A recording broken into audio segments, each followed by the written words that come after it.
Hello guys, आज हम current affairs के कुछ क्वेश्चंस देखेंगे जो कि जून मंथ का है। ठीक है, तो हमारा पहला न्यूज़ ये है जो हम देख रहे हैं, जैसे कि यहाँ पे डेट लिखा हुआ है, आप देख रहे हैं 19 जून 2020 का है। ओके, ये हमारा न्यूज़ है कर्नाटका गवर्नमेंट से। ठीक है, तो कर्नाटका गवर्नमेंट क्या किया है, 18 जून को मास्क डे सेलिब्रेट कर रहा है। 18 जून को मास्क डे सेलिब्रेट किया। अब देखो मास्क डे भी मनेगा। ठीक है, बेसिकली इसका पर्पज़ ये था कि लोगों में अवेयरनेस फैलाने का, कि मास्क को लेकर, सैनिटाइज़र को लेकर, साबुन से हाथ धोने को लेकर के यही जागरूकता फैलाना इसका मेन पर्पज़ था, जो कि इस टाइम बहुत इंपॉर्टेंट है।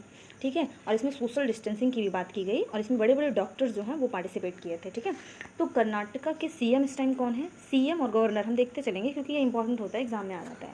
तो सीएम है कर्नाटका के BS येदुरप्पा। ठीक है, BS येदुरप्पा हैं और यहाँ के गवर्नर हैं वजुभाई वाला। ठीक है, वजुभाई वाला। ओके,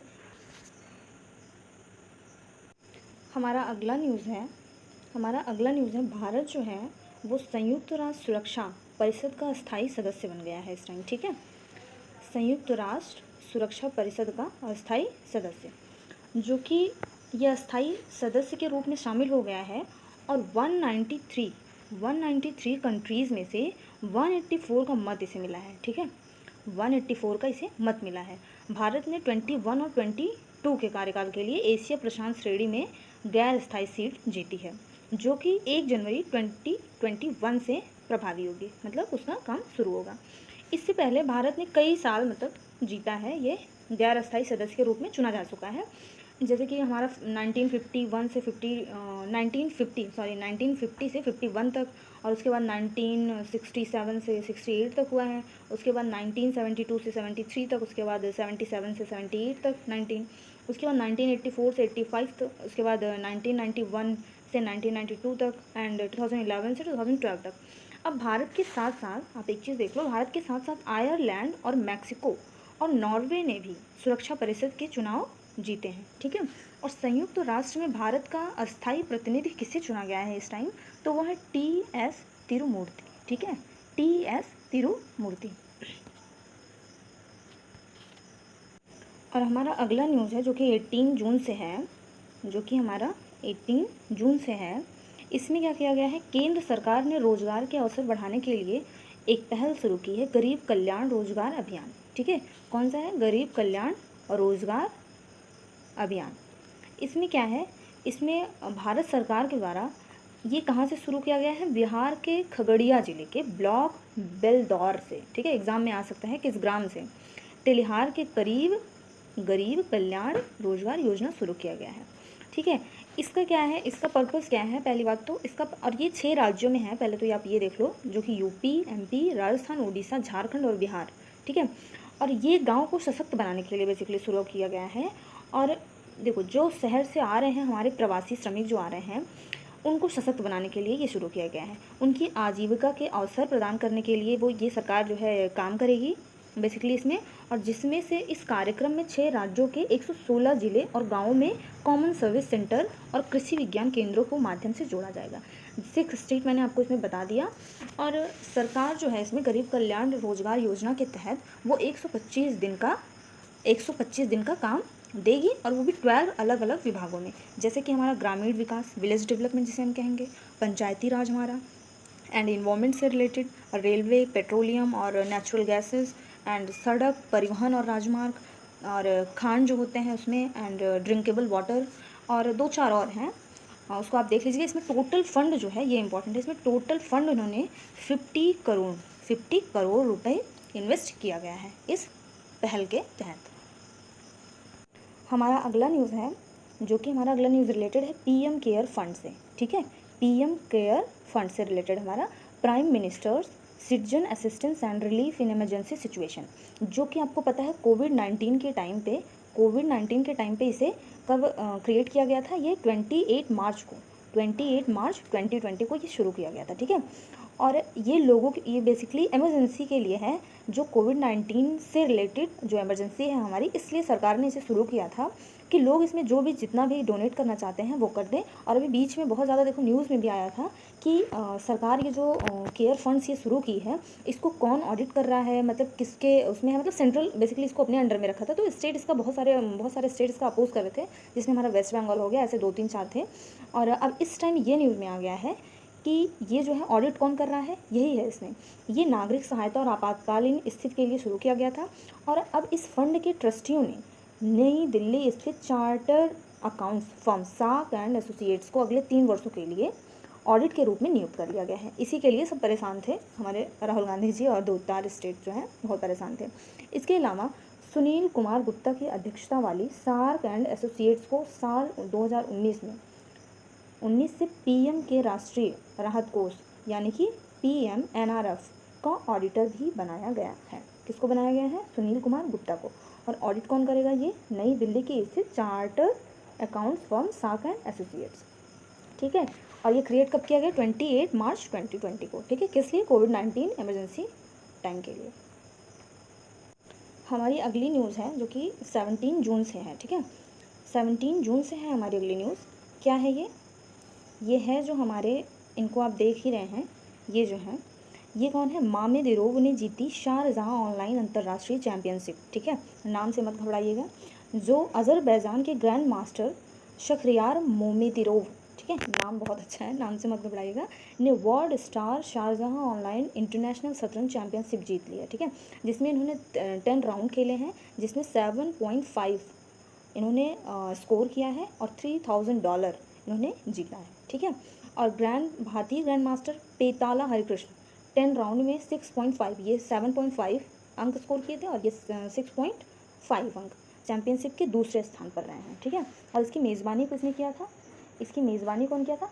शारजाह सांस्कृतिक और शतरंज क्लब इसका मेज़बानी किया था।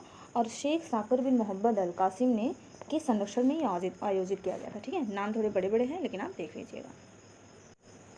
और हमारा अगला न्यूज़ है जो कि मतलब सैडेस्ट न्यूज़ आप कह सकते हैं इसको, इसीलिए मैं इसको लास्ट में कर रही हूँ। हमारे सुशांत सिंह राजपूत के बारे में है। और मतलब इनके बारे में तो सभी लोग जान ही रहे हैं। बहुत ही दुख है मतलब लोगों को, कितने लोग अभी भी इनका सोच करके डिप्रेस है। मतलब जो बंदा इतनी ऊंचाइयों पर गया, इतना स्ट्रगली पर्सन था, मतलब जिसके पास ना पैसे की कमी ना किसी चीज़ की कमी, उसने ऐसा काम कर लिया। तो इसलिए ये मतलब एक शॉकिंग न्यूज़ था और एवरीबडी के लिए ये न्यूज़ सबको एकदम मतलब कि परेशान करके रख दिया। ठीक है। जिन्होंने इतनी सुपर हिट फिल्में दी और जिन्होंने मतलब अपना करियर शुरू किया, टीवी स्टार थे ये, पवित्र रिश्ता और जो है 1-2 सीरियल इन्होंने किया था, वहाँ से अपने करियर की शुरुआत किए। और बंदा ना रुकते हुए पहले इन्होंने इंजीनियरिंग कॉलेज में मतलब 3 साल इनका आई थिंक कंप्लीट हुआ था, उसके बाद इन्होंने उसको क्विट कर दिया। और ये फिर उसके बाद डांस, इनका इंटरेस्ट जो है डांस में था, तो ये फिर डांस में आया उसके बाद। और बंदे ने मतलब इतना स्ट्रगल करके, पटना से थे ये और गए मुंबई जैसे इतने बड़े शहर में, और वहाँ पे इन्होंने रुतबा कमाया, नाम कमाया, पैसा कमाया, सब कुछ कमाया इन्होंने जो चाहिए था। और मात्र 34 ईयर की एज में इन्होंने क्या नहीं हासिल कर लिया, और उसके बाद इन्होंने ऐसा काम कर लिया, ये मतलब एकदम ही शॉकिंग न्यूज़ था। ठीक है। और उसके बाद जो है इन्होंने इतनी हिट फिल्में दी, MS Dhoni, the untold story, और उसके बाद छिछोरे जैसी मूवी इन्होंने दी, बताओ, छिछोरे जैसी मूवी इन्होंने दी। और उसके बाद इन्होंने जब टीवी स्टार बने ये, उसके बाद इन्होंने अपनी मूवी दी काय पोचे, छिछोरे, और अभी भी इनकी एक मूवी रिलीज़ होने वाली है। हालांकि अब उसको देखो ऑनलाइन प्लेटफॉर्म पे रिलीज़ किया जाता है या फिर बड़े पर्दे पे रिलीज़ किया जाता है, लेकिन इनके जो फैंस हैं वो तो इनको बड़े पर्दे पे ही देखना चाहेंगे। इनकी एक और कोई मूवी थी जिसे ऑनलाइन प्लेटफॉर्म पे इनके अगेंस्ट में होकर करण जौहर जो है रिलीज़ कर दिए थे। और मतलब ऐसी हस्ती के बारे में जितना बोला जाए, हालांकि इरफान खान भी गए और ऋषि कपूर भी गए, लेकिन उनका जाना उतना शॉकिंग नहीं था क्योंकि दुनिया को पता था कि वो कैंसर से लड़ रहे हैं। और लेकिन इनका जाना इतना अचानक से हुआ कि इनके बारे में जितना बोला जाए उतना ही कम है। और इंडिया में तो नेपोटिज्म की बात ही नहीं की जा सकती, क्योंकि आप राहुल गांधी को जीता जागता उदाहरण देख लीजिए। और मतलब MS धोनी के लिए इन्हें अवार्ड कोई नहीं मिला, लेकिन गली बॉय जैसी मूवी को अवार्ड मिल जा रहा है, तो मतलब इसके लिए आप देख ही सकते हैं। हालांकि अब जनता जाग रही है, हम और आप ही उठाए हैं उन स्टार्स को। मतलब अब किसको कहा जाए, सलमान खान हुए, करण जौहर हुए और एकता कपूर हुई, इन सबको मतलब पूछो ही मत। जिस बंदे को 6-7 मूवीज़ मिली थी, साइन करने के बाद एक सब वापस ले लिया गया, वो किस तरह से गुजर रहा होगा। मतलब एक बार अचानक से इतना ऊपर पहुंचाने के बाद आप किसी को गिराओगे तो उसको कैसा फील होगा। तो मतलब इनके बारे में जैसे डिप्रेस तो थे ही, जैसा कि देखो पुलिस ने कुछ इनके अपार्टमेंट से कुछ सामान भी मिला था जिसमें कुछ मेडिसिन थी। और आई थिंक 3 मार्च से ये जो है अपना डॉक्टर के पास जाते थे और अपने डिप्रेशन की दवाएं भी लेते थे। और वही सारी चीज़ें हैं।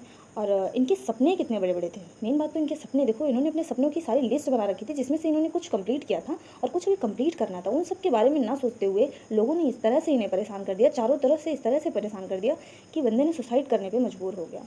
और इनकी जो अपकमिंग मूवीज़ है तो वो तो एकदम ही देखा जाएगा। और एक बार मैं इनका इनका और धोनी का इंटरव्यू देख रही थी, जिसमें जो है धोनी अपने ही बारे में इनसे पूछते हैं, अपने ही बारे में पूछते हैं, और ये जो जवाब देते हैं तुरंत के तुरंत, धोनी वहाँ पे कहते हैं कि ये बंदा तो मेरे से ज़्यादा मेरे बारे में जानता है।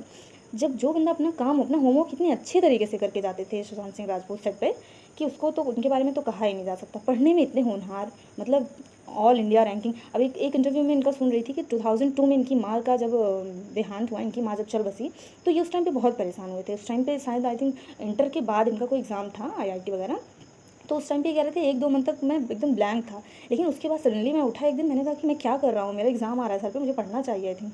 और बंदे ने मतलब 1-2 मंथ ब्रेक के बाद भी जब बंदे ने पढ़ा, और आई थिंक 7th या 8th रैंक लाए थे। तो मतलब इतना होनहार बच्चा, जो कि पढ़ाई में इतना अच्छा, डांस में इतना अच्छा, टीवी स्टार से अपनी करियर शुरू करा, और उसके बाद मूवीज़ इतने हिट दिए, और उसके बाद अचानक से इतनी सारी मूवीज़ साइन कराने के बाद बैक टू बैक ले जाना, मतलब कार्यवाही तो होनी चाहिए, केसेस तो होने चाहिए। करण जौहर, सलमान खान वगैरह वगैरह जिनके भी नाम आ रहे हैं, अभी इन्वेस्टिगेशन हालांकि चल ही रहा है। और जब इनका पोस्टमार्टम हुआ था, उसमें रिपोर्ट में आया था कि इनकी हत्या जो है, मतलब इनकी हत्या नहीं कहेंगे उसे, इनकी जो मौत थी वो दम घुटने की वजह से हुआ है, ठीक है, उसमें वही निकल कर आया था। और 3 मार्च से ये दवा ले ही रहे थे। इनके बारे में क्या बोला जाए, मतलब कि इनके सारे सॉन्ग्स, ये तो जितने भी इनके फ़ैन हैं इनको तो कभी भूल नहीं पाएंगे, लेकिन इनका यूँ जाना सबको शॉकिंग कर दिया।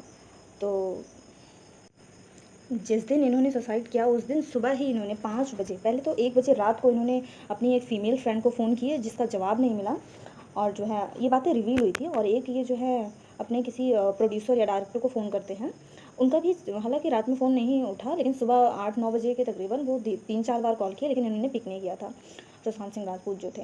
और इन्होंने सुबह ही सुबह आई थिंक 5 ही बजे ट्वीट कर दिया था, 3 ट्वीट किया था, और उसके बाद तीनों इन्होंने डिलीट कर दिया। और उसमें लिखा था कि आई होप कुछ मेरे फैंस जो हैं, कुछ मुझे चाहने वाले इसको पढ़ेंगे, और मैं इसको डिलीट भी कर दूंगा थोड़ी देर में। मतलब प्लानिंग इनके मन में सुबह से ही चल रही थी, लेकिन अब जो है चेंज नहीं हुआ मूड। अपने फादर से बात की, अपनी सिस्टर से बात की, और इन्होंने जूस पिया एक ग्लास, उसके बाद इनके मन में, लेकिन मन चेंज नहीं हुआ। लेकिन मूड तो इन्होंने रात से ही या फिर सुबह 5 बजे से ही बना लिया था। इनके ट्वीट जो है अब वो वायरल हो रहे हैं थोड़े। तो चलते हैं।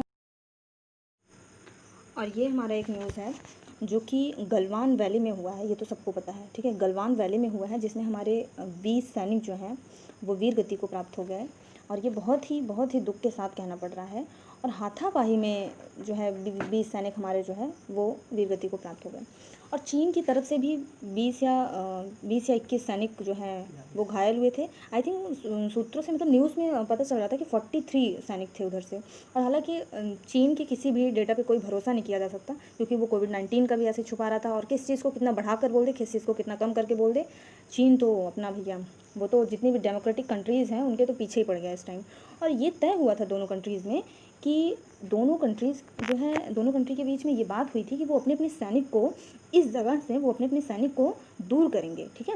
ये तय हुआ था कि इस जगह पे कोई नहीं आएगा, लेकिन उस जगह पर पहुंचने के लिए क्या होता था, गलवान नदी को पार करके हमारे इंडियन आर्मी को जाना पड़ता था। और उसी में हाथापाई हुई, और आई थिंक नदी में भी गिर गए थे कुछ सैनिक हमारे। और जो है तय होने के बाद भी पहले चाइना के जो है सैनिक लोग इधर घुसे हमारी तरफ में, ये गलवान वैली में आए, ठीक है।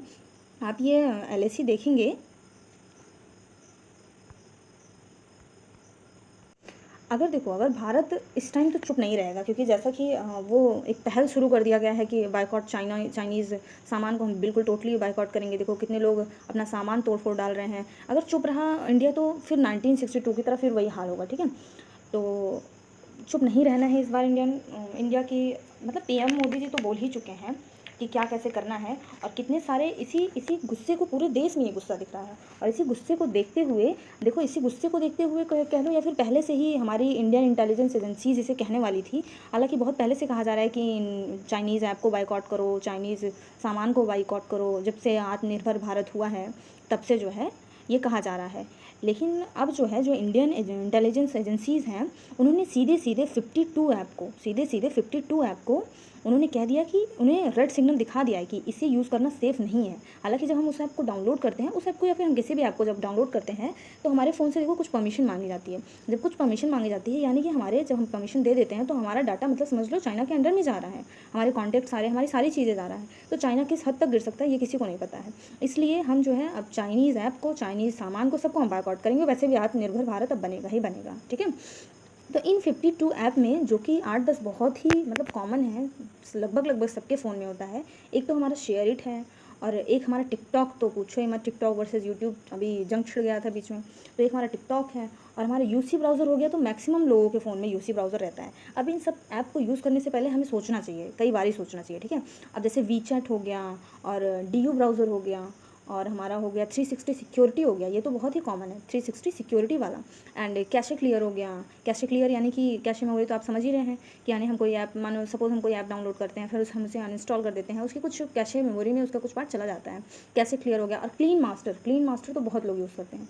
क्लीन मास्टर हो गया। एंड क्लब फैक्ट्री तो पूछिए ही मत, क्लब फैक्ट्री भी बहुत लोग यूज़ करते हैं। अब इन सब ऐप को यूज़ करने से पहले हमें बहुत बार सोचना पड़ेगा। यूसी न्यूज़ हो गया, एंड जूम ऐप हो गया, जिसमें आजकल वीडियो कॉन्फ्रेंसिंग चल रहा है। जूम ऐप पर कितनी सारी क्लासेस चल रही हैं हमारी।